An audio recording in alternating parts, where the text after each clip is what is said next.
दिल्ली विधानसभा चुनाव 2025 के लिए भारतीय जनता पार्टी बीजेपी ने अपनी उम्मीदवारों की दूसरी लिस्ट जारी कर दी है। इस लिस्ट में 29 उम्मीदवारों के नामों का ऐलान किया गया है, जिनमें विभिन्न विधानसभा सीटों से पार्टी ने अपनी ओर से प्रत्याशी घोषित किए हैं। इस लिस्ट का मुख्य आकर्षण यह है कि पार्टी ने विभिन्न अनुभवी नेताओं के अलावा नए चेहरों को भी उम्मीदवार के रूप में मैदान में उतारा है, जिससे यह संकेत मिलता है कि बीजेपी अपनी रणनीति में विविधता लाने का प्रयास कर रही है। प्रमुख उम्मीदवार और उनकी सीटें। इस बार बीजेपी ने दिल्ली की कई महत्वपूर्ण और विवादास्पद सीटों पर अपने उम्मीदवारों को उतारा है। खास तौर पर करावल नगर सीट से कपिल मिश्रा को उम्मीदवार बनाया गया है, जो पहले दिल्ली में आम आदमी पार्टी आप के सदस्य रहे थे। वहीं मोती नगर से हरीश रावत को बीजेपी ने टिकट दिया है। यह भी उल्लेखनीय है कि प्रियंका गौतम, जिन्होंने हाल ही में आम आदमी पार्टी से बीजेपी में शामिल होने का निर्णय लिया था, उन्हें कोंडली सीट से उम्मीदवार बनाया गया है।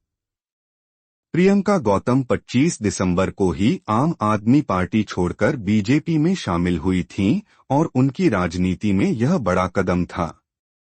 कैंडिडेट्स की लिस्ट ने अपनी दूसरी लिस्ट में जिन 29 उम्मीदवारों के नामों का ऐलान किया है, उनमें से कुछ प्रमुख नाम और उनकी सीटें इस प्रकार हैं।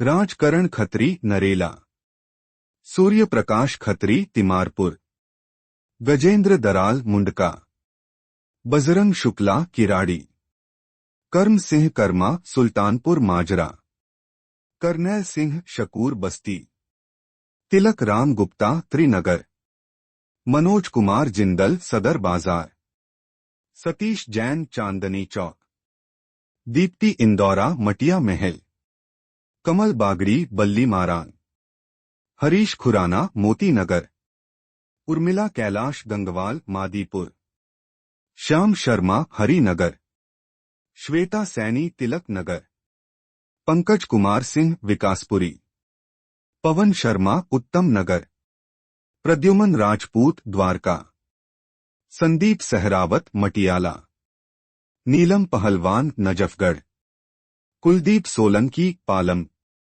उमंग बजाज राजेंद्र नगर, नीरज बसोया कस्तूरबा नगर, रोहतास बिधूड़ी तुगलकाबाद। इन उम्मीदवारों का चयन पार्टी के केंद्रीय चुनाव समिति की बैठक के बाद हुआ, जिसमें प्रधानमंत्री नरेंद्र मोदी, गृह मंत्री अमित शाह और रक्षा मंत्री राजनाथ सिंह समेत कई प्रमुख नेताओं ने भाग लिया। यह बैठक 10 जनवरी को हुई थी और इसमें चुनावी रणनीतियों और उम्मीदवारों पर विचार विमर्श किया गया।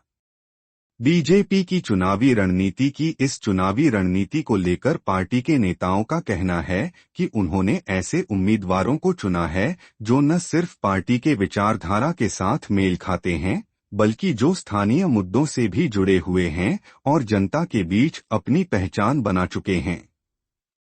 इसके अलावा पार्टी ने कुछ नए चेहरों को भी मौका दिया है, जिनसे पार्टी को उम्मीद है कि वे चुनावी मैदान में अपना प्रभाव छोड़ेंगे। इसके पहले बीजेपी ने 4 जनवरी को अपनी पहली लिस्ट भी जारी की थी, जिसमें कुछ हाई प्रोफाइल सीटों जैसे नई दिल्ली और कालकाजी पर भी उम्मीदवारों के नाम घोषित किए गए थे। अब दूसरी लिस्ट में पार्टी ने उन सीटों पर उम्मीदवारों का चयन किया है, जिन्हें वह जीतने के लिए अहम मान रही है। बीजेपी की कोशिश युवा और महिला उम्मीदवारों को बढ़ावा। बीजेपी ने इस बार कुछ युवा और महिला उम्मीदवारों को भी टिकट दिया है, जिससे पार्टी के लिए एक नया संदेश भी दिया जा सके। पार्टी की कोशिश है कि वह अपने युवा और महिला समर्थकों को भी चुनावी मैदान में उतारे, ताकि दिल्ली विधानसभा चुनावों में एक मजबूत स्थिति बनाई जा सके।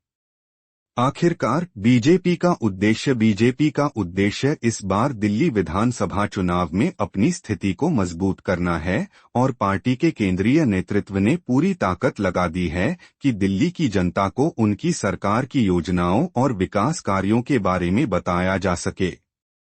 बीजेपी यह भी चाहती है कि दिल्ली में उसकी सरकार बने और पार्टी अपने केंद्रीय सरकार की योजनाओं को दिल्ली में लागू करने के लिए एक मजबूत स्थिति में हो। निष्कर्ष, दिल्ली विधानसभा चुनाव 2025 को लेकर बीजेपी का यह कदम न केवल उम्मीदवारों के चयन की दिशा में महत्वपूर्ण है, बल्कि पार्टी की चुनावी रणनीति के संदर्भ में भी कई बातें सामने आ रही हैं। बीजेपी ने इस बार अपनी उम्मीदवारों की लिस्ट में अनुभव और नए चेहरों का मिश्रण किया है, जिससे यह साफ जाहिर होता है कि पार्टी का लक्ष्य केवल चुनावी जीत ही नहीं बल्कि दिल्ली की जनता को अपनी ओर आकर्षित करना भी है।